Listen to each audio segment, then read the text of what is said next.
Salut et bienvenue dans New Deal, le podcast Slate IFRI TTSO qui décortique l'actualité américaine en compagnie de Laurence Nardon, responsable du programme USA à l'IFRI. Bonjour Laurence. Bonjour Romain. Alors Laurence, les nouveaux sondages ont été publiés cette semaine aux États-Unis et ils sont plutôt mauvais, même très mauvais pour le président Joe Biden. Son taux d'approbation n'est que de 39%, c'est le niveau le plus bas qu'il ait jamais atteint et il est en chute depuis juillet où il était à 41%. Or, ça ne vous a pas échappé, le président est en campagne pour sa réélection, et les enjeux sont immenses puisqu'il va sans doute faire face à Donald Trump en bonne voie pour remporter la primaire face aux autres candidats républicains. Et d'ailleurs, les deux hommes sont au coude à coude dans les sondages pour les présidentielles. Alors, la question que tout le monde se pose depuis des mois, c'est celle que nous allons vous poser ce matin. Pourquoi le fuck les démocrates n'ont-ils pas réussi à trouver un nouveau candidat pour les élections de 2024 ? Est-ce que c'était pas le rôle attendu de la vice-présidente Kamala Harris ? Qu'est-ce qui s'est passé, Laurence ? Oui, Romain, ce sont des questions qu'on se pose depuis que Biden a annoncé sa candidature le 25 avril dernier, 2023. Et le sondage que vous avez cité, qui a été réalisé fin août, ne fait que rendre cette question plus urgente. Ce taux d'approbation du président, il a commencé à chuter en août 2021, rappelez-vous, lors du départ des troupes américaines d'Afghanistan, un départ assez chaotique, il est vrai. Il n'est pas remonté depuis. Ce taux de 39%, Biden l'avait déjà atteint à l'été 2022. Il était un peu remonté depuis, et puis là, une nouvelle chute. Mais il n'y a pas que l'Afghanistan. Pourquoi, de manière générale, les Américains ont une si mauvaise opinion de leur président ? La première raison que je vais citer, c'est l'inflation. Le prix des denrées alimentaires et de l'essence est en hausse pour les particuliers aux États-Unis.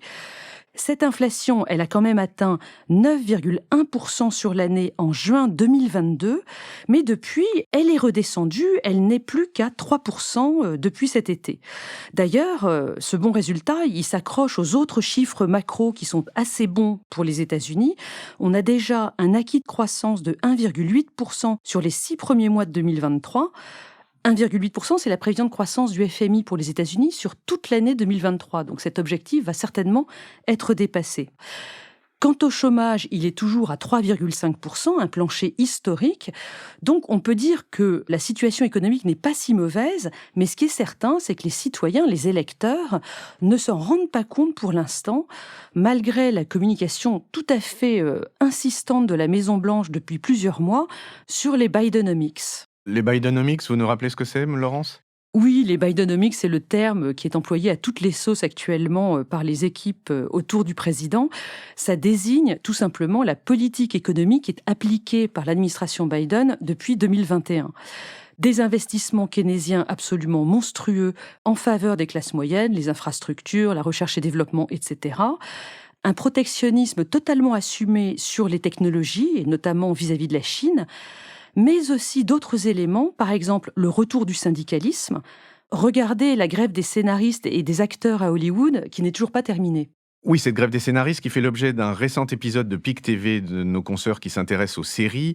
Et vous-même, vous en aviez parlé au début du mois de mai, il me semble, lors du début de la grève. Et le dernier clou dans le cercueil du néolibéralisme à la Reagan, c'est la lutte contre les monopoles. Vous avez parlé hier dans TTSO, Romain, du procès monstre contre Google qui vient de commencer le mardi 12 septembre.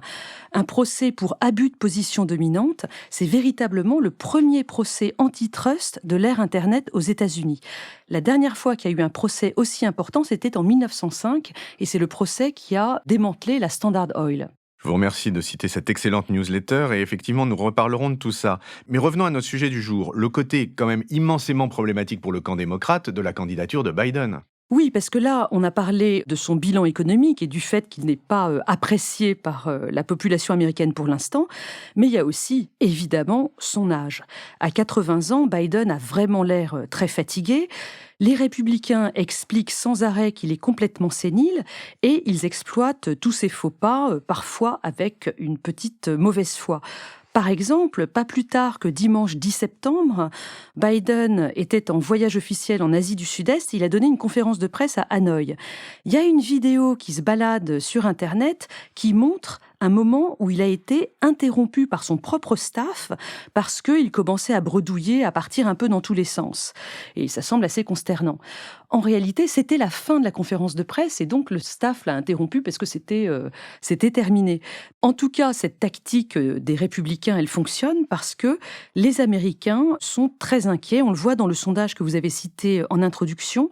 73% d'entre eux sont très préoccupés par le niveau de compétences physiques et intellectuelles du président et 76% d'entre eux remettent en question sa capacité à accomplir un second mandat. Oui, pour ce qu'on en voit, il est effectivement assez difficile de penser qu'il puisse tenir encore 5 ans, c'est-à-dire l'année qui lui reste, plus un nouveau mandat de 4 ans. Mais alors, que font les démocrates pour préparer l'avenir, si je puis dire ? Eh bien, le plan en 2020, c'était de nommer tout naturellement Kamala Harris prétendante du parti pour les élections de 2024. Mais comme on l'a vu, ça n'a pas totalement fonctionné.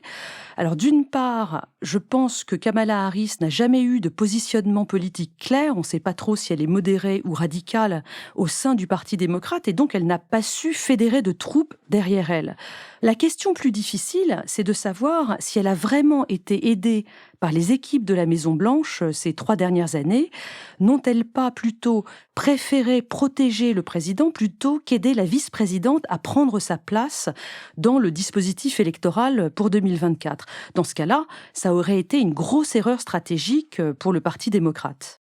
Alors, vous pointez une éventuelle responsabilité de la Maison-Blanche dans la non-émergence de la vice-présidente, mais est-ce que cette Maison-Blanche aurait pu aussi empêcher l'émergence d'un autre candidat en dehors même de ses murs ? C'est la question, parce que si on se souvient bien, dès 2020, on savait déjà que Biden était un candidat par défaut, qu'il fallait absolument le remplacer. Et donc c'est évident qu'il y a eu un phénomène d'inertie ces dernières années. La Maison-Blanche a peut-être joué un rôle pour protéger une candidature Biden, mais ce qui est évident, c'est qu'il y a eu aussi le rôle des grands élus du Congrès, des responsables du parti, le DNC, le Democratic National Committee, et puis peut-être aussi les entités politiques locales qui soutiennent leur propre poulain, comme par exemple le Parti démocrate de Californie qui soutient Gavin Newsom, ou le Parti démocrate du Michigan qui soutient Gretchen Whitmer. Ce que je pense, c'est qu'il y a certainement eu des rivalités, des désaccords entre tous ces acteurs qui ont totalement gelé la situation autour de Joe Biden, empêchant, comme vous le disiez, l'émergence d'un nouveau candidat. Bon, alors donc on en revient à ce scénario qui est quand même un scénario catastrophe pour les démocrates. Qu'est-ce qu'ils vont faire si Biden a un problème de santé gravissime ? Il faudra bien qu'il présente quelqu'un d'autre. Et c'est quoi les noms qui circulent ? Alors, ça dépend un petit peu du calendrier. Là, septembre 2023, nous sommes à 14 mois de l'élection de novembre 2024. Si Biden décroche à la toute fin pour une raison ou pour une autre, les démocrates n'auront pas de marge de manœuvre et ils devront nommer Kamala Harris. Vous nous redonnez les taux d'approbation actuels de Kamala Harris ? Eh bien, ils sont similaires à ceux de Biden. 39,5% approuvent sa personnalité, 53% la désapprouvent. Les deux, Biden et Kamala Harris, sont en ce moment juste derrière Trump, qui, lui, recueille 40% de favorabilité et 56% de défavorabilité. Donc on choisira Kamala Harris si les démocrates ont le dos au mur. Mais si on a un peu plus de latitude, quels sont les autres noms qu'on pourrait faire sortir du chapeau ? Il y en a un qui revient un tout petit peu comme un marronnier, donc je l'évacue tout de suite, c'est celui de Michelle Obama. C'est pas très sérieux parce qu'elle a toujours dit qu'elle ne s'intéressait pas du tout à la politique, qu'elle ne comptait pas en faire. Il faut régler aussi le sort de 2 autres candidats qui sont pas très sérieux, même si ce sont les 2 seuls officiellement déclarés à ce stade en plus de Biden. Le premier, c'est Marianne Williamson, une coach en développement personnel et spirituel dont le seul fait d'armes a été d'être distinguée par Oprah Winfrey il y a quelques années. Elle a vendu 1 million de livres à ce moment-là. Et puis l'autre, c'est Robert F. Kennedy Jr., un membre de la grande famille Kennedy, mais qui se distingue, lui, par son attachement aux thèses anti-vax. Bon, alors ça c'est pour les candidats folklore, mais est-ce qu'il y a des candidats plus sérieux ? Oui, il y a plusieurs noms de candidats, pour le coup, sérieux, qui circulent. Ce sont tous des démocrates qui se préparent pour 2028, en réalité. La question, c'est juste de savoir si l'un d'entre eux sera obligé tout à coup de précipiter une candidature pour remplacer Biden au pied levé en 2024. Alors, la liste, Laurence, donnez-nous votre liste. Alors, il y a pas mal de noms, j'en ai sélectionné quelques-uns. Celui, par exemple, du secrétaire au transport Pete Buttigieg. On en avait beaucoup parlé en 2020, parce qu'il était déjà candidat dans les primaires démocrates. C'est un modéré. Il y a aussi l'élu de New York extrêmement radical, Alexandria Ocasio-Cortez. Et puis, je vous cite 4 gouverneurs qui ont en commun d'être tous des modérés. J.B. Pritzker, qui est le gouverneur de l'Illinois, Phil Murphy, New Jersey, Gretchen Whitmer, Michigan, et Gavin Newsom, Californie. Alors lui, vous nous en avez déjà parlé. Oui, Gavin Newsom se positionne clairement pour un destin national, notamment parce que il cherche des noises sans arrêt à Ron DeSantis, donc le candidat républicain gouverneur de Floride. Les deux hommes se défient sans arrêt par médias interposés et la dernière idée, c'est qu'ils fassent un débat télévisé. Tous les deux, ça pourrait se produire au mois de novembre. Oui, Ron DeSantis qui espère encore être une alternative à Trump dans le camp républicain. Et justement, à propos de ce camp républicain, là aussi on a l'impression que le leader, Trump en l'espèce, est un problème pour le parti. Quelles sont les options chez les républicains ?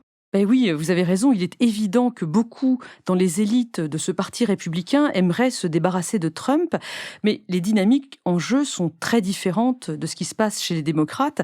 C'est pas un vieux monsieur fatigué dont on a peur qui se casse la figure, mais un intimidateur, un harceleur toujours aussi agressif contre les membres de son propre parti.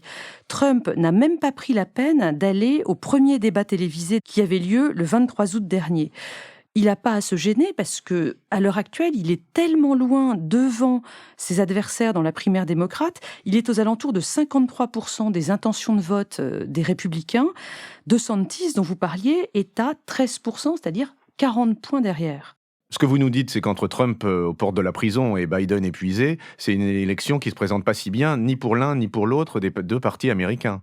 Pas si sûr, en tout cas pour Trump, pas pour son parti, parce que je pense qu'il va réussir à instrumentaliser les nombreux procès contre lui au service de son image, au service de sa popularité auprès de sa base.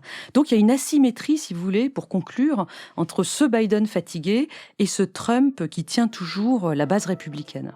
Eh bien, effectivement, nous conclurons là-dessus, et c'est un excellent teaser pour le reste de cette saison. Merci Laurence, et à la semaine prochaine. Merci Romain, à la semaine prochaine. Retrouvez New Deal chaque semaine sur Slate Audio et toutes les plateformes de podcast.